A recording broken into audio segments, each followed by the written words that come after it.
Derecho. En este video discutiremos conceptos muy básicos para entender la ciencia del derecho basada en diferentes autores tales como Mario Álvarez Ledesma, Gabriel García Maínez, Villoro Toranzo, Leonel Castro Pérez Nieto. ¿Qué es el derecho escrito? El derecho escrito es aquel derecho cuyas disposiciones han sido redactadas en documentos escritos como constituciones, leyes o decretos debidamente promulgados por la autoridad competente. Así también, Ledesma menciona que son contenidos que se formalizan y adquieren validez.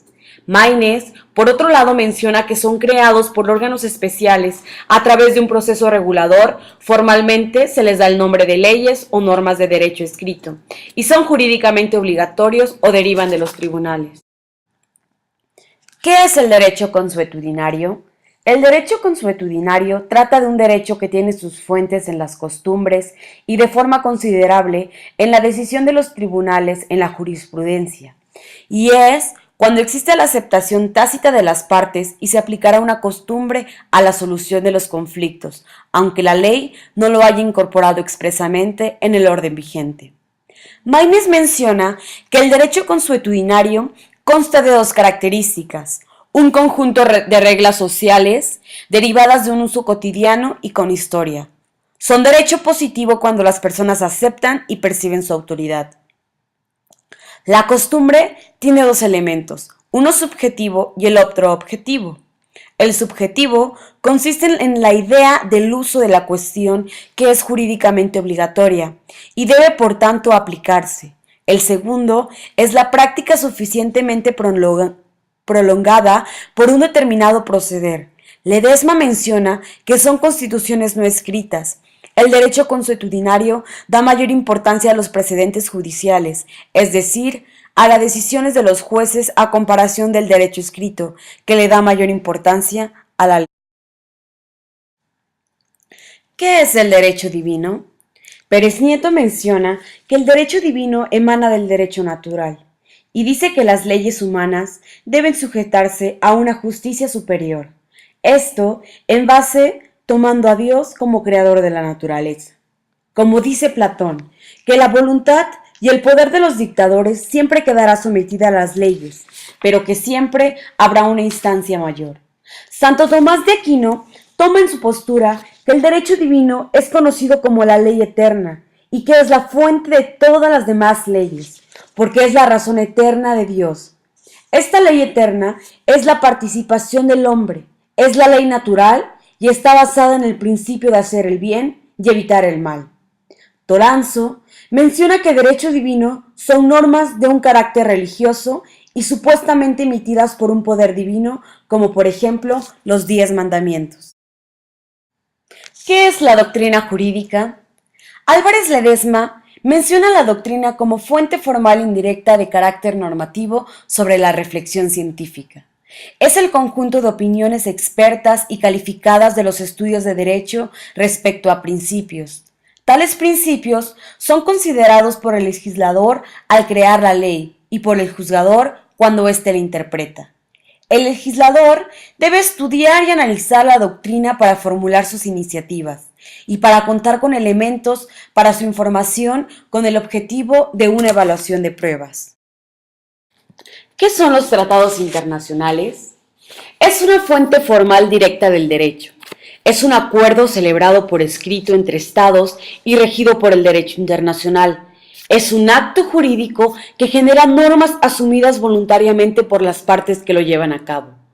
Pérez Nieto menciona los tratados o convenios internacionales. A estos los denomina como soft law. Pretende que se incorporen a los sistemas jurídicos nacionales para regular relaciones que antes no existían o se encontraban mal reguladas, como los instrumentos normativos.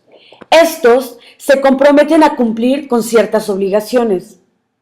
Los tratados internacionales se crean por medio de adopción, que es el consentimiento que manifiestan los dos estados de establecer redacción definitiva. Autentificación, es el texto definitivo del tratado y auténtico. Como último, la ratificación, que se hace constar que el consentimiento en obligarse por el tratado en los derechos y las obligaciones que éste va a contener. ¿Qué es una ley y cómo se crea? Tiene dos facetas íntimamente vinculadas, la política y la jurídica. La ley es la principal fuente de creación normativa en el derecho mexicano y este está regulado por la Constitución y de acuerdo con el artículo 14 constitucional, la apelación de las fuentes del derecho es la ley. El proceso legislativo es el conjunto de actos encaminados a la creación de una ley. Este proceso comprende diferentes fases.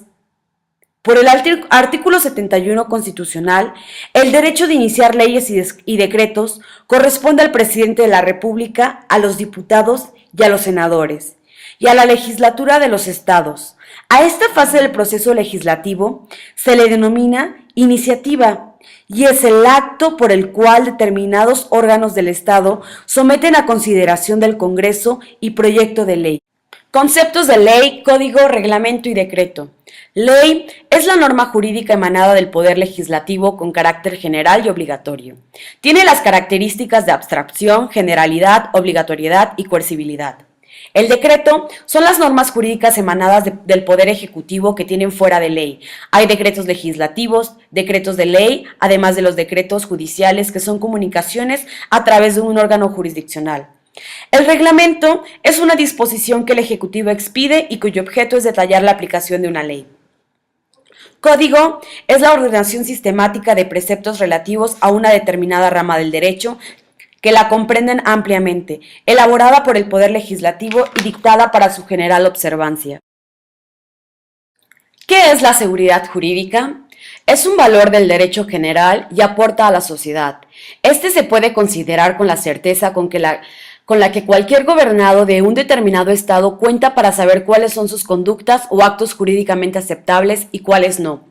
Tal seguridad jurídica tiene un valor opuesto a la parcialidad de las normas no autorizadas.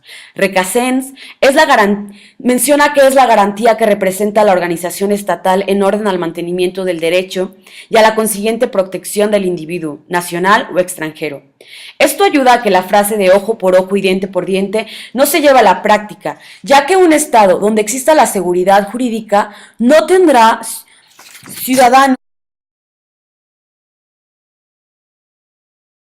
Relación de derecho moral. La moral estudia la razón, la rectitud de los actos humanos con relación al fin último del hombre o a las normas que derivan de nuestro último fin. Una noción del derecho es la moral cuando predomina en ella una consideración racional del derecho como medio para lograr el fin último del hombre. Generalmente, esto se hace considerando al derecho como un instrumento para la realización de la justicia. Ulpiano define la justicia como la voluntad constante y perpetua de dar a cada quien lo suyo. Son nociones morales porque la perfección moral del individuo depende de su sujeción a ese derecho válido en sí por sí. Relación de sociología-derecho. La sociología es el estudio del conjunto de individuos conforme a sus transformaciones y procesos. Tal estudio pretende comprender y demostrar que el hombre no puede vivir de forma individual o aislada de la sociedad. El derecho es un fenómeno que se emplea y se demuestra en las relaciones con los demás miembros de un grupo social, regulando normas y conduciendo nuestras relaciones, comportamientos y actividades para vivir en armonía. Según Recasens, el derecho es aquel que modifica la sociología, además de modificarla, se acopla a ella y a las divisiones que pueda tener esta, porque las normas sociales están en constante movimiento o dependen del contexto de ubicación de sociedad y siempre están en búsqueda de un mejor futuro. Relación antropología-derecho. La enciclopedia ABC nos define a la antropología como una ciencia social cuyo objeto de estudio es el individuo como un todo. Es decir, la antropología aborda la temática del ser humano a través de los diversos enfoques que ofrecen disciplinas tales como las ciencias naturales, sociales y humanas.